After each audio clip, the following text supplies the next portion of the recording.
Kagwiria, good morning, good afternoon, good day, good evening, good night, good whatever time it is, wherever you are. Welcome to Humanitarian Chronicles, the home of broken souls. Mimi kama broken souls, the OG number one. All broken souls, all humanitarians, all frontline workers, and everybody who is an emergency responder is a broken soul, and we are here for them. Tuko Turkana, tulisema tuna mukde na si shokde. Tulifika Turkana, tuko hapa Elias Springs. Elias Springs behind me, as you can see, is Lake Turkana. Inasemekana it is coming back to where it originally came from. Itafika juu labda siku nyingine, lakini I hope si leo, isikuja leo, si ndio? Acha kae kwanza, ngoja tumalize. Tukishaenda chwa kanakuja. So, we are here today with Kagwiria. We will be talking to Kagwiria very shortly. Atatuambia ni nani because kuna historia hamjui, mutajua mjui, mutanauo. Leo mutanauo. Hapa ni wa Rasta si wa Razi, by the way, so mjue tu. My name is Dr. Dave, Rasta Doc wa Sampler or the Deadlock Doc or the Deadlock Doctor. Mtanipata kwa mtandao nyingi, lakini kwa leo tuko hapa. Shortly we'll be talking to our sister here, a wonderful lady. Akona majina mob. Apart from her official name, ila alipo na mama yake, akona jina zingine. Amepewa na society, community na kila mtu because she's doing amazing work. So, very quickly, who is Kagwiria? Tuambie. Fantastic. Thanks for having me. Karibu sana. My name is Kagwiria Murungi. I am a petroleum engineer by training and profession. Fancy. I'm also a female adventure rider. Ooh. Yeah. I've recently finished 47 counties. Nice. Yes. Rode all the 47 counties. Mimi hata nini moja sijaenda. I know. So I really take it as an achievement. I was voted East African Female Rider of the Year 2024. Nice. And 2026, I was awarded Most Influential and Impactful Rider of 2026. Thank you. Well deserved. Well, I hope so. So yeah, that's in a nutshell. I'm a mother as well to two wonderful children. Mm-hmm. And I've recently opened a community library in Turkana. And yes, I love the communities. I just love being in the communities and riding and being out there. So in a nutshell, that's who Kagwiria Murungi is. Wow. Yes. Well, Kagwiria Murungi, thank you very much. Mama KLR. Mama KLR.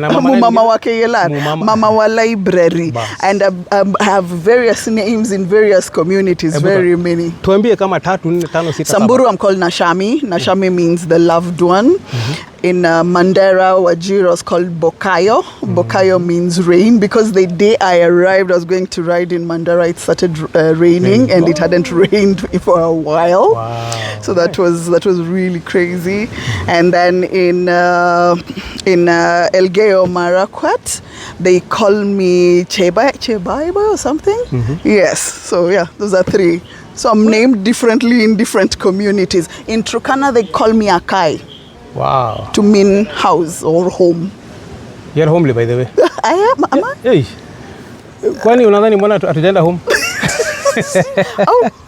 Hatujaenda home because you're homely. Well, I think that's new for most people. I think they think I'm a bit out there. Nairobi metuboa. Tumekuja kwako. We've seen goodness and mercy. By the way, hiyo ni Bible na iko hapa. Yeah. So hata me have several names, by the way. Leo nilipigiwa simu nikaitwa Dr. Msalaba. Naitwa Dr. Wasambula, wa Zambura, wa Nyambura, wa Sambalatika. Wacheni karibu jina yangu. Tuheshimiane tafadhali. It's been 51 years of me telling you my name is Wasambla. Wakianza. It's a difficult name. No, but ukusumbuka na. Yeah, but everybody else vile umekuja nikiintroduce them like, oh, my friend Wasambla is here. Everybody is asking me, that is like his name. I'm like, yeah, it's like his real name. That is tongue twister. Yeah. Okay, semeni Rasta Doc. Hii imetosha. Yes. Kagwiria, thank you so much. Yeah, thanks for having me. Hapa ni wa Rasta, hakuna warazi. Hakuna warazi hapa. Kabisa. So, very quickly, what got you? I know you're a biker, you're a woman. Those two things already by themselves create a lot of storm in people's minds. I think we've discussed this before. We have. When people look at you, they don't just see a biker. They see a woman biker. That by default stands out. Bila stories zingine.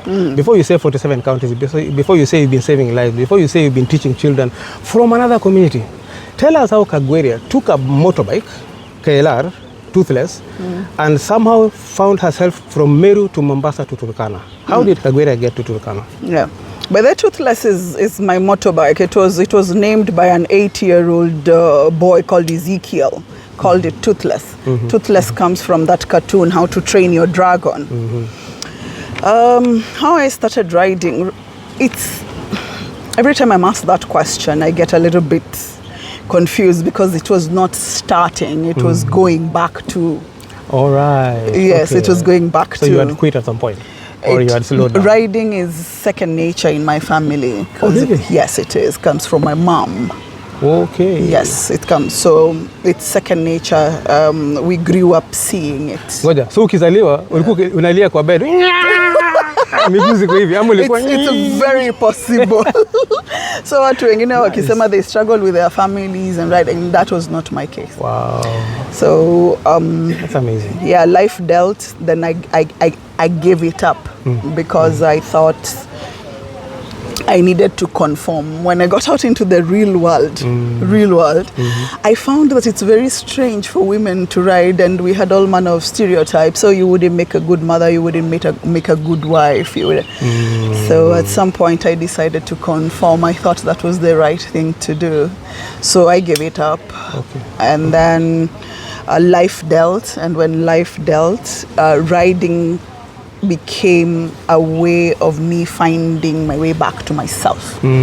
So if you would consider a dark night, and you're in a village setting, like where we are in Turkana, and you need to go out and you have like your solar lamp and you're paving the way. That was riding for me. Oh.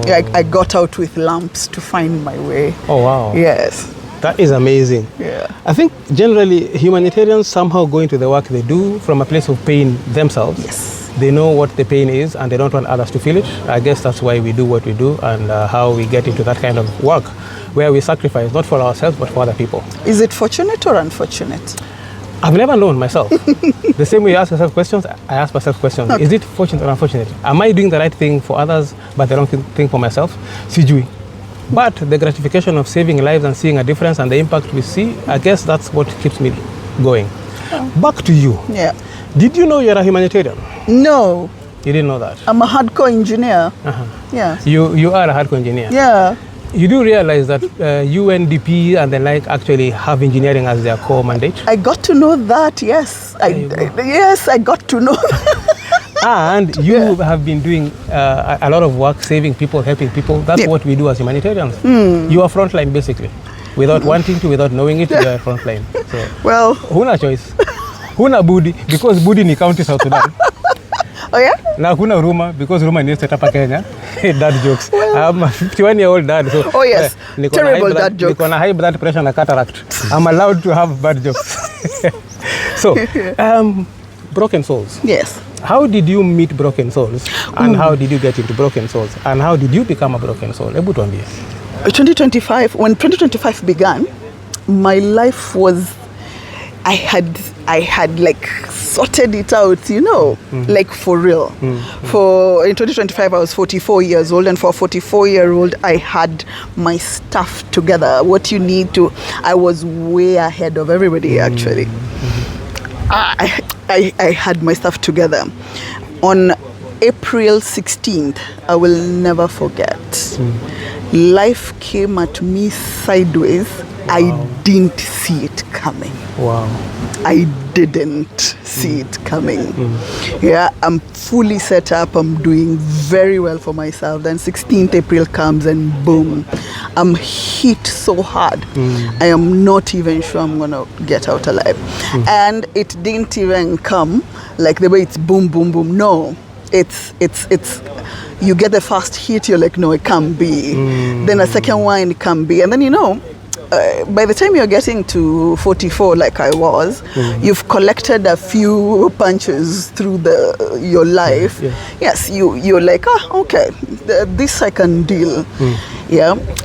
The problem with being hit, though, is once you're hit and another punch comes, you're usually not sure. Are you at the beginning? Are you in the middle? Is it about to end?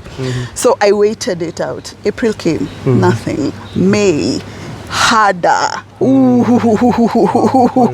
then I crushed. Like I really crushed. I mentally crushed completely. So yeah, Completely. Completely. I'd hit rock bottom a few times in my life, right, and got out. But this was internal. A lot of the rock bottoms that I'd hit were external. Like, for example, if you tell somebody you're in debt or you're there with zero money, that's external. As you can look for money and blah, blah, blah. This was internal, where you have to come face to face with who you are. With you. Yes, with you. So I crushed, and I crushed a good one.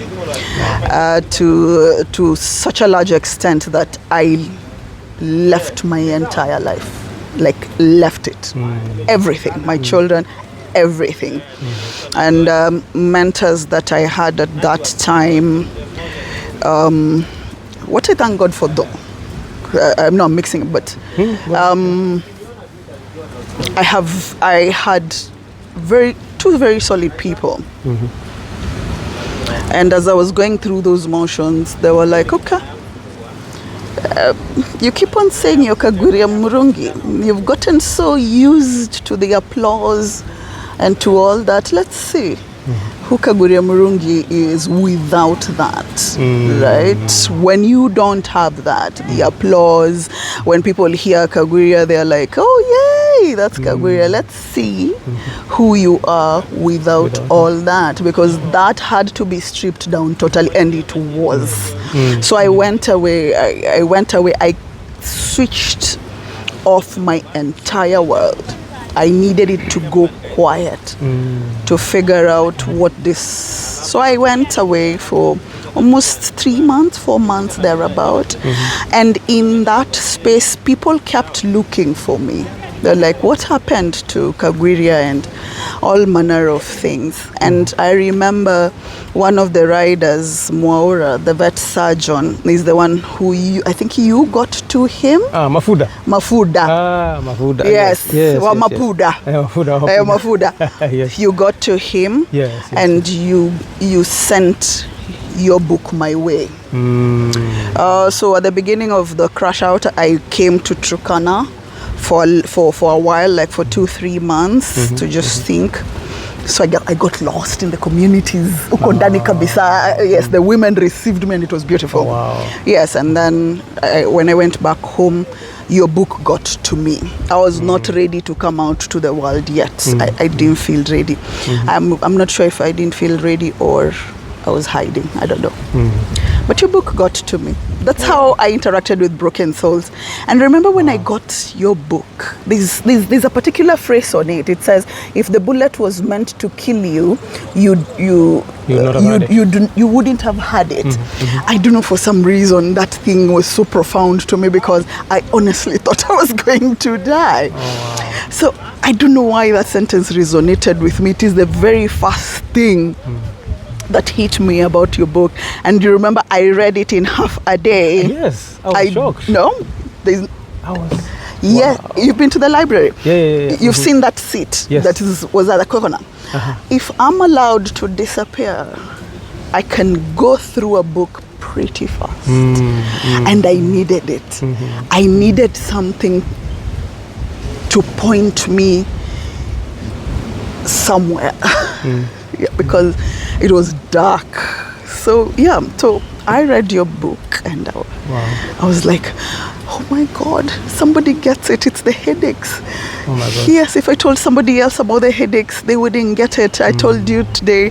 Yes, but a doctor asked me, are you a headaches person? You know, it is the lack of sleep. It's the crazy, it's the not having money, it's the trying to find yourself in all this different things.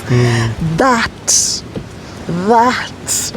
and the smell on the sweater from the latrine, and I was like, oh yeah, I've experienced that, I know. Wow. So that was a bit funky. But, and small details, I'm very, very, I don't know, I would pick very, like the guy who's ambidextrous. Can use both hands. That's Mr. Were, aka Omieri, yes. Our former principal at St. Mary's School Yala. Yes. Kevin, ambia baba yako, napiga story yake hapa. Yes, I can use both hands. Oh wow. Yeah, so I resonated with that part of the book. Wow. Yeah, so the small tidbits really excite me. So yeah. Ngojeni first. Kama hamjui, Broken Souls ni mimi, niliandika book, Dr. David Osambra. Mnaona? Ni zoom in. So there's something that someone told me. A few weeks ago, we were at the Kenya National Museum. Okay. There was what is called KMS pop-up, Kenya Museum Society pop-up. Yeah. Usually they sell second-hand books and do other things, but this year around they said they were looking for Kenyan authors, new authors or authors with new books. But they look specific for small authors, like Turkana Sisi, who've not been heard much. And a lady walked up towards the end of the day, elderly lady. She looked at the book and she's like, wow, it looks so dark.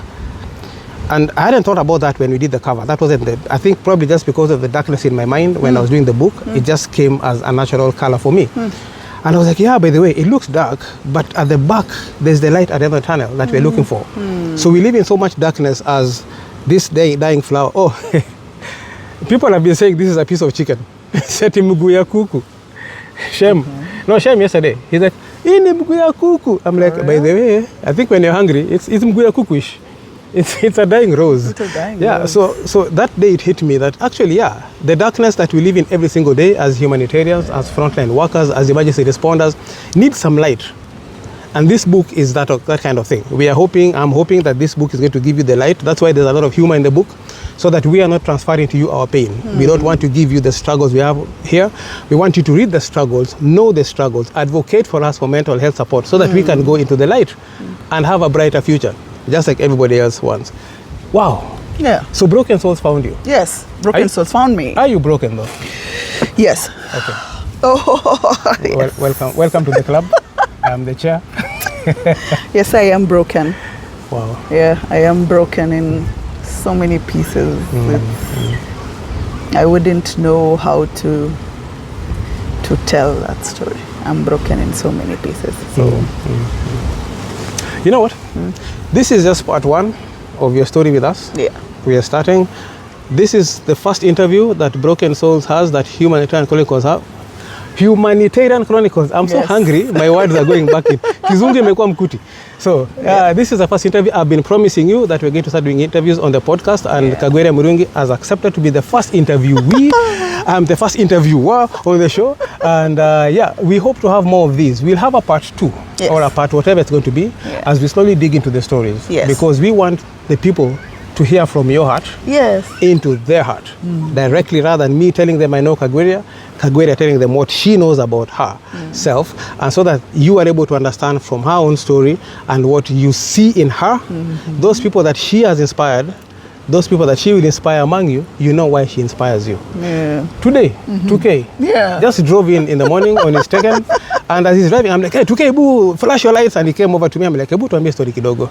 2K is a very good friend of ours. He will probably be on the interview at some point. He's a math teacher, he's an IT guru, he's a principal, not a principality. The dude is tall. You know those guys that when they stand up, they're basically unfolding. Very tall. I was like, hey, boss, anyway, so 2K said something very powerful.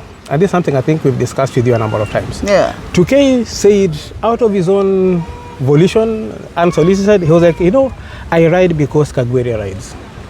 You know, your hashtag is Kagwiria Murungi rides. 2K rides because you ride. 2K's taken is because you told him about taken. 2K was taken by your story, by your life, by your impact. So his taken is because he was taken. Cheza na maneno kama mameno. So you are an inspiration to many. If you didn't know, please know. I didn't know. And he said exactly what I've said before, that if Kagwiria stops riding, many of us will stop riding. So there are people following you. I remember I told you one time, I said, please go ahead, we'll follow you. We are following you. When you say dark night, is it dark night usiku or dark night like Batman? Because you have dark and dark, 2 dark helmets, all broken souls, both broken souls. One is mine, one is yours. We are both broken. But I believe that dark night has a day at the end of it. It does. It may not have come. It may have come, peeped and went away, but we can find it. the darkness that we face every single day. Yeah. There is always a darkness in your life. There will always be. It doesn't matter who you are. There is always darkness. Please remember, there will always be light. Even if it peeps and goes away, keep looking for that light. No matter how deep you go down, no matter how rock bottom you reach, and sometimes you go below rock bottom, no matter how much you feel you're in hell and you find yourself getting hotter and it's getting more roastier in that hell, keep clawing up. Keep finding your friends. Like sisi tuko na inaitwa nini? Humanitarian pikipikis. Yes, there are 4 of us. Waithaka will join us, will be 5 pikipikis, humanitarians. Yeah. So yeah, we have Kagwiria, we have Ems, Emily, baby girl from my library, and then we have Kimani God, the doctor who fights for children with cancer. And then myself, I'm also a rider, by the way. Si mmesikia kwa podcast ile stories zingine. Leo si siku yangu, leo ni siku ya Kagwiria. There is always light at the end of the tunnel. Yeah. Kagwiria Road. Kagwiria Murungi rides road all the way from Meru to Mombasa to Turkana. Yeah. To get out of the darkness into her light. Whether she's there or not, we don't know. Yeah. Whether she'll get there or not, we know. She will get there. Broken souls, the idea is to find each other and fix each other. We know the pain we have, we share the pain, and we want to make it work. So, Kagwiria. Yes. You've been called Mama KLR, Mama Toothless, Mama Toothpick, apana. Not that one. But teacher. Because umesema ni civil engineer, but kuna teacher. Kuna Mama Library. Tell us something about that. In 2023, I was riding in Turkana, and there's a specific girl, she's called Naomi. I really bonded with Naomi because my bike had issues and I had to stay over at their place for quite a bit of time. And we really got very close with Naomi. Naomi was 6 years old then. And Naomi and my son are age mates. And Naomi could not write a single word or even read. And that really took me, because in the evenings when and not in the evenings, at around 12 when she comes back from school, she wouldn't be particularly concerned about reading or whatnot or doing homework. So I took to it just to see where are your books and whatnot, and she couldn't read nor write. It didn't sit well with me when and I was like, no, that can't be right. She can't be at 6 and cannot even sound right. I'm not a teacher, I'm not an educator, but it didn't look right. And when I was riding, I was in Turkana for 30 days. I rode in Turkana for 30 days in 2023.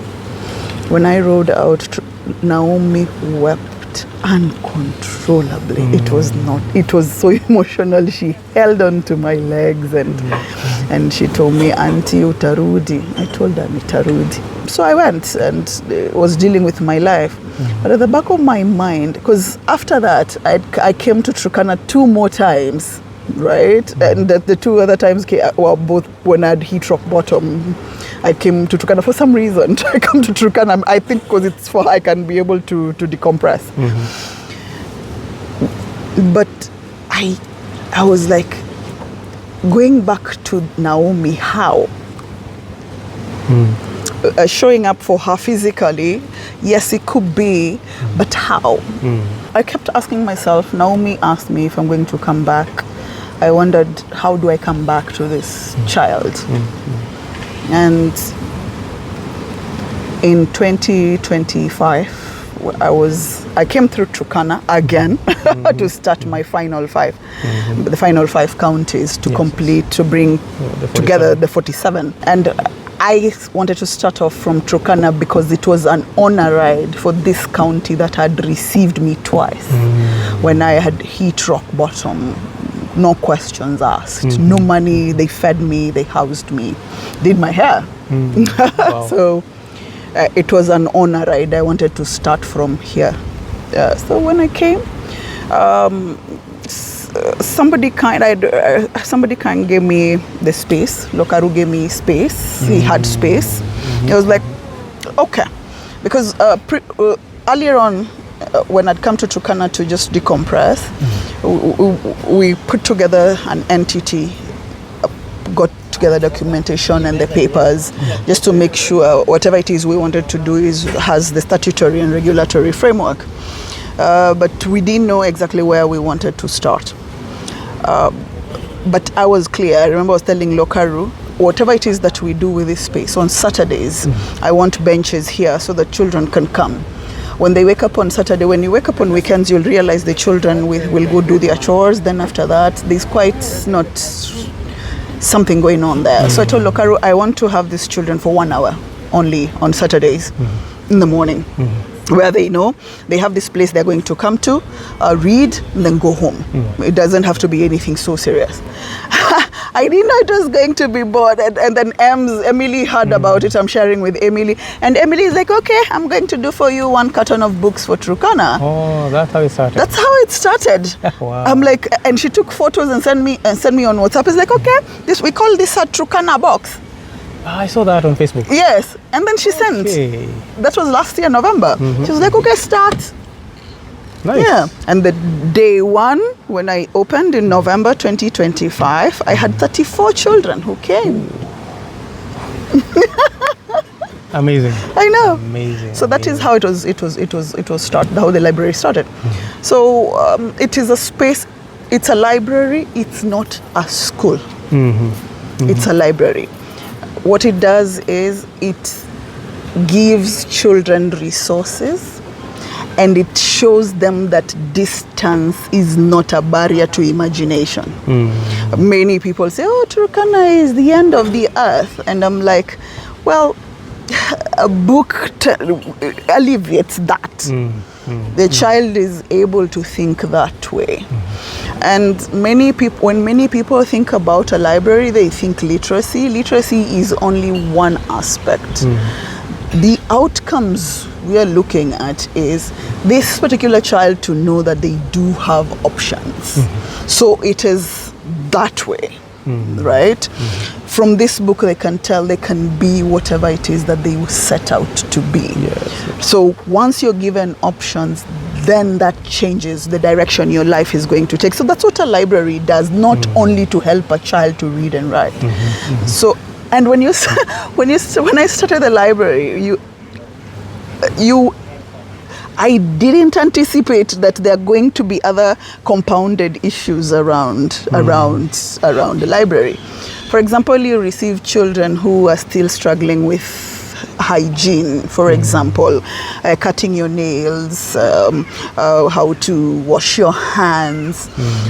Because when first they would come to the library, you would see there's that missing. So I started realizing we need to give it another model, something I call literacy mobility model. Mobility for us is progression. When this child comes from home and enters the library, we've progressed. Yes, once they're in the library and they've learned how to wash their hands, we've progressed. Yes, so that's how. There were small tidbits, and when they come, I used to write and scribble small notes of what it is that I'm noticing. So in my attendance book, I'll see weekdays, do I have more girls than boys? Weekends, do I have more boys than girls? Then I start asking myself, why is that? I would check even the state of their feet, just to small notes that help bring together that picture. We have a hygiene corner where we have a hand washing station. Very crucial for the kids, so that they come in, they know they're supposed to wash their hands.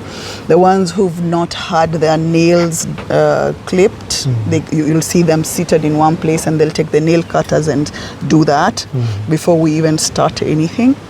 And then we had to start a pad bank. Before you go to the pads, I remember Sunday after we'd come in, I think Wadaka was resting and I was in the kitchen. Yes. Some small girls came in. Yes. And Sunday is not a work day, no. quote unquote, but they just came maybe to say hi. Yeah. And I remember you telling them, what do you do first when you come here? And they're like, what do you do first? Wash hands. Yes. That for me was a big thing, because I'm a trainer of trainers internationally on hand washing. Infection prevention and control. That's what I taught during Ebola, during COVID. That's what I train. I train infection prevention and control, putting on and taking off the preventive gear. But the most important part of preventing transmission and breaking transmission of all these diseases is hand washing. If we can do this properly, we've killed probably 80% of transmissible diseases. Oh, wow. Before they move to the next person, or before they come from where they are to the person that they're supposed to infect. Oh. So that's amazing. It caught my eye and caught my ear. Yeah. Yes, it caught me. Yeah. I was taken. Yeah. And that was amazing. That's amazing. I mean, for you to begin training children all the way to Turkana on hand washing at that age is a big thing, because it gets ingrained in them. Yeah. And it may not become OCD, but it allows them to keep healthy as much as possible, because that's what you need them to do. Yeah, I noticed they come in with dirty hands and then they have a lot of flu and whatnot. So I said a hand washing station would work. Wow, that's amazing. Yeah, so that's how. Then from that, it gave birth to the pad bank, because I had another developing issue there, where you have girls who are in the menstruating age and they don't have the proper supplies, and you would notice, because I don't know if I can say the smell that comes off them. I don't know if that's proper for camera, but yes, you can tell. Yeah, so you're like, there's a hygiene issue there. Probably there is a lack there, a lack of water. There's a water issue in the area, so maybe taking a bath is also an issue. And something very interesting in my way before I came to Turkana, I was in Dagoretti. I was visiting some girls' school, and it's the first time I had sex for pads. When I was 44 years old, I'd never had. Wait, okay, that's interesting. Even I haven't heard it. I've done you've not heard? Programming in that. Yeah, yes, that's an interesting thing. thing. Yes, sex for pads. That you go to somebody, maybe the men around there, and you're borrowing pads, and they would go like, nikikuweka mimba utakuwa at least for 9 months, hauna period, nitakuwa nimekusaidia. It's a real thing. Even Kimani God did a post about it. It is a real thing. So when I came, I was talking to a lady from UNICEF. She's called Margaret, and I asked her, "Have you heard of sex for pads? Like, it is bad." I'm like, so it really is a thing. Wow. So I was like, okay. So I started a pad bank. And I told immediate people that I do have a pad bank. I need pads to start coming in. The first people to donate the first 2 cartons were Ibex Ventures. They're a school hub shop in Lodwar. The day they delivered the 2 cartons, it was a rider and a lady who had been given the 2 cartons to come in. I opened the small gate at the library. Behind them were ladies who wanted to be given the pads. Mothers, not just your small children. No, not my children. My goodness. No. My goodness. Not my children. Ooh. So when I went back to sit down, I realized my children, the children who come to the library are just the first line. Yes, their mothers also don't have access to sanitary towels. And that's dignity. And it is dignity. Wow. Yeah, so we started a pad bank. And what the pad bank will do is that people will continue, just same way a bank works, you continue depositing, and we will continue giving these girls the pads for what they need for their cycle. Yeah, so it's in, out, in, out, in, out. That is awesome. Yeah. Ooh. So what we need in the library is books. We need books. We need supplies, balls, mats, benches, chairs. Solar-powered stuff. We've started digital inclusion. I really wished that you would have seen that. It would have blown your mind. I remember we were sitting with Waithaka yesterday. Let me tell this small story. I told Waithaka, I wanted to see something, because he wanted to know how the library works. But yesterday we were doing tree planting, right? Yes. So we had that going on. But I sent one small boy, Eregai. I told Eregai, yes. I told Eregai, go and get for me skinny books. I have skinny books. Skinny books are small books that are for reluctant readers and those children who don't know how to read. So they're skinny, there's very few pages, and they have big pictures and very, very, very kidogo writing. It doesn't overwhelm them, right? And with skinny books, because they're very small, we've started giving out books, wanaenda nazo nyumbani, wanaregesha after 3 days, just to check which children will take them, bring them back, torn or not torn. It's not like giving out a big book like that, where it is quite a loss. So I told Waithaka, I want you to watch. I sat, Waithaka was just there, I sat on this side. I told Eragai, go and bring the small books, the skinny books. Eragai comes with the skinny books and puts them down. The children, we didn't call them, start flowing towards the book. They can smell them, they can sense them. Almost like they can sense them. That's amazing. I told him, watch and see what happens. For us, that's a major milestone. These children didn't like books at all. I know. Yes, like at all. Transformation. It is. It's a very good thing to see. So we need that. Digital inclusion, we need laptops to start coming in. The 2 laptops we have, the children come in, the ages 10 to 15 come in, they write their stories on the book and then they type out their stories onto the machine. So that's how we've started.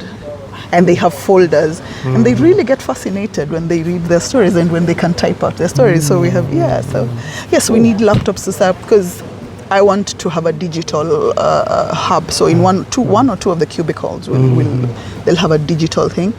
That you can imagine somebody like Emily being able to tune in and take the teacher. Yes, they're able to learn. Yes, they can have an online class, an online session with my children on this side. Ooh. Yeah, and I can access theirs. So yeah, that is awesome. Yeah. Parting shot, Kagwiria. I'm going to specifically talk about what I know and my lived experiences.